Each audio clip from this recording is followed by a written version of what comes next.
Assalamualaikum warahmatullahi wabarakatuh. Kita dari Gugus 6 Seed AI yang dimentori Kak Manda mau presentasiin materi selama PKKMB.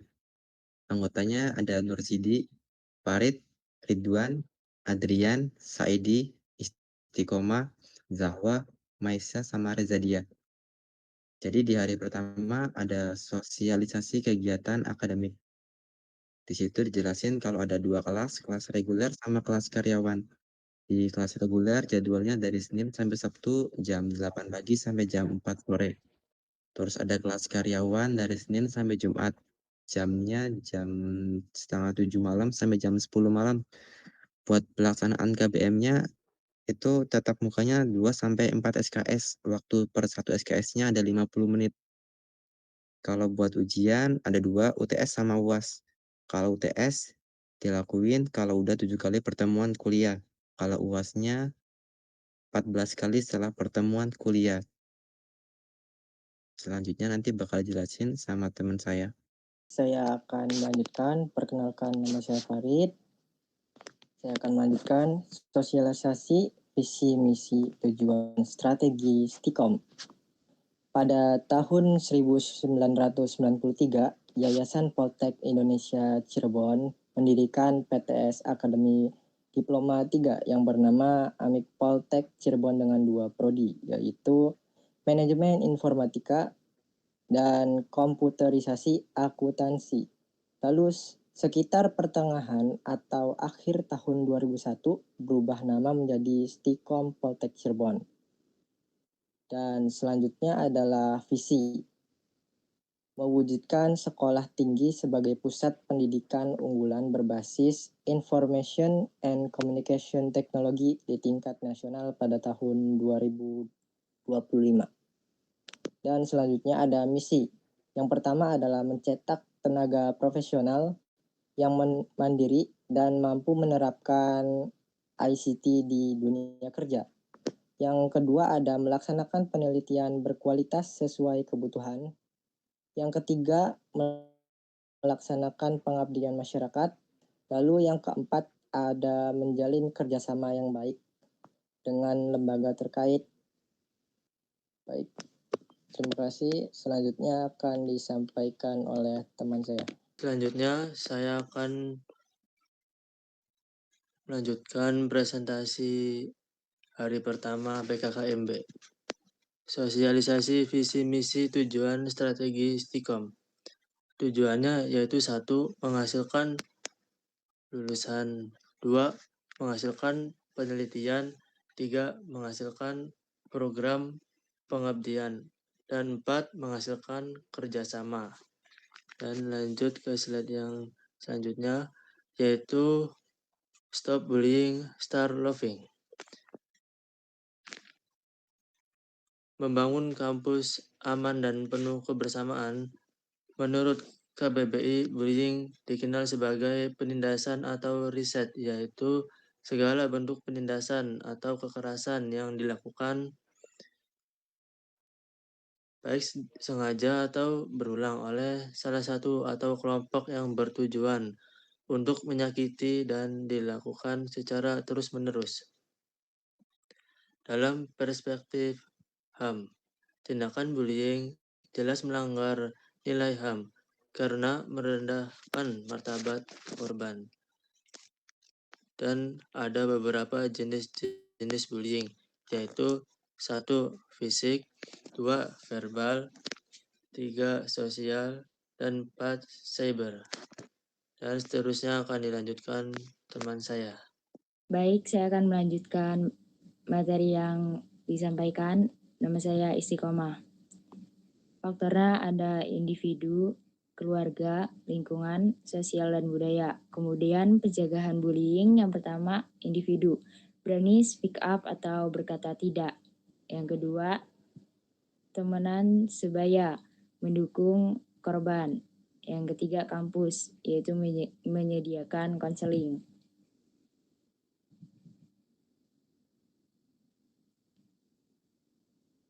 Untuk penanganan bullying yang pertama, langkah korban yaitu untuk speak up. Yang kedua, saksi, Nah, saksi ini memberi dukungan dan melaporkan jika kejadiannya itu sudah berulang-ulang kali. Dan yang ketiga yaitu pendekatan pelaku, mengedukasinya, memberi sanksi tegas dan pembinaan. Kemudian akan dilanjutkan oleh teman saya. Selanjutnya akan dibacakan oleh saya Zahwa Aulia. Di sini membangun solidaritas mahasiswa baru. 1. Menguatkan solidaritas mahasiswa baru. Kedua, mengutamakan kebersamaan. Ketiga, menjaga toleransi dan menghargai perbedaan. Keempat, saling support sama dengan kekuatan mahasiswa.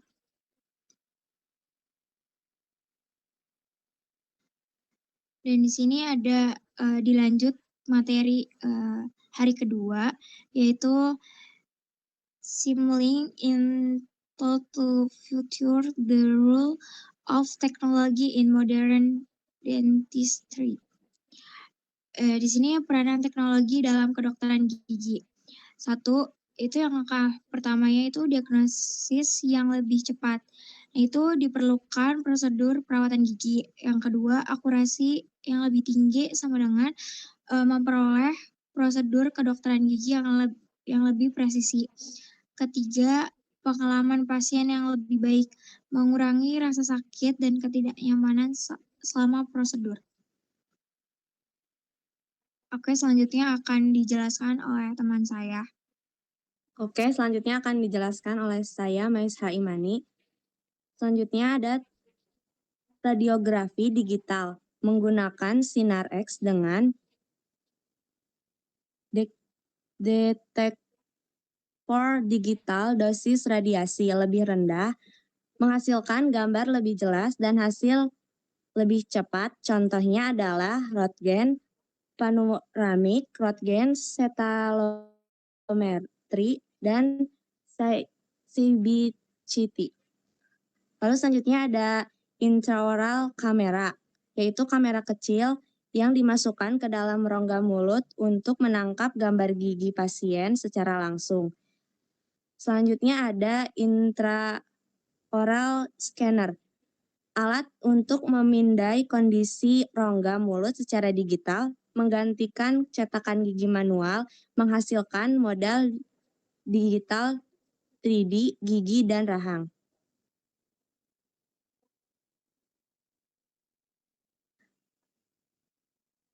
Materi selanjutnya ada bidang administrasi akademik dan bidang keuangan. Pertama, penggunaan Siakat Stikom Poltek Cirebon. Pertama-tama yaitu masuk menggunakan website, kedua masukkan NIM dan password, ketiga ada tampilan layar Siakat, yaitu ada menu dashboard, menu KRS, menu tugas, menu nilai, virtual account, dan kartu ujian. Selanjutnya akan dijelaskan oleh teman saya. Saya akan melanjutkan materinya. Perkenalkan, nama saya Reza Diah. Di sini ada Bank Indonesia. Yang pertama, kajian teori. Yang kedua, pengumpulan data. Yang ketiga, hasil pengamatan. Yang keempat, kesimpulan. Selanjutnya, Indonesia merupakan bank sentral yang memiliki peran dan fungsi berbeda dengan bank-bank umum seperti Bank Mandiri atau BCA yang melayani masyarakat dan bisnis secara komersial. Bank Indonesia fokus pada tujuan tunggal untuk mencapai dan memelihara kestabilan nilai rupiah, serta bertindak sebagai pengatur dan pengawas sistem keuangan secara keseluruhan, bukan sebagai penyedia layanan perbankan sehari-hari. Tujuan utama Bank Indonesia adalah mencapai dan memelihara stabilitas nilai rupiah. Selain itu, Bank Indonesia juga memiliki tujuan lain, yaitu memelihara stabilitas sistem pembayaran dan turut menjaga stabilitas sistem keuangan. Tujuannya ini dilakukan dengan kebijakan moneter, sistem pembayaran, dan stabilitas sistem keuangan untuk mendukung pertumbuhan ekonomi yang berkelanjutan. Kemudian selanjutnya akan dilanjut oleh teman saya. Saya Saidi dari gugus 6. Bank Indonesia oleh Bapak Bagus Maulana. Tujuan utama Bank Indonesia adalah mencapai dan memelihara stabilitas nilai rupiah. Selain itu, Bank Indonesia juga memiliki tujuan lain, yaitu memelihara stabilitas sistem pembayaran dan turun menjaga kestabilan sistem keuangan. Tujuannya ini dilakukan dengan kebijakan moneter, sistem pembayaran, dan stabilitas sistem keuangan untuk mendukung pertumbuhan ekonomi yang berkelanjutan.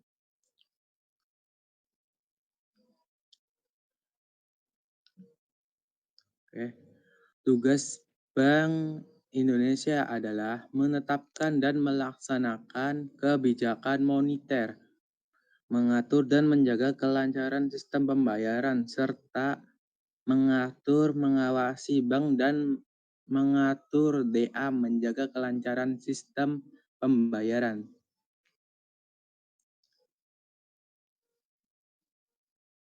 Nama saya Ridwan Kamal Trifaldi, akan menjelaskan pengertian dari pergaulan bebas.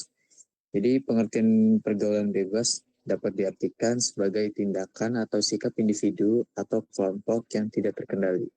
Dan faktor penyebabnya adalah faktor internal, faktor data atau umur, faktor keluarga, kontrol diri yang buruk, faktor agama, dan hilangnya rasa malu.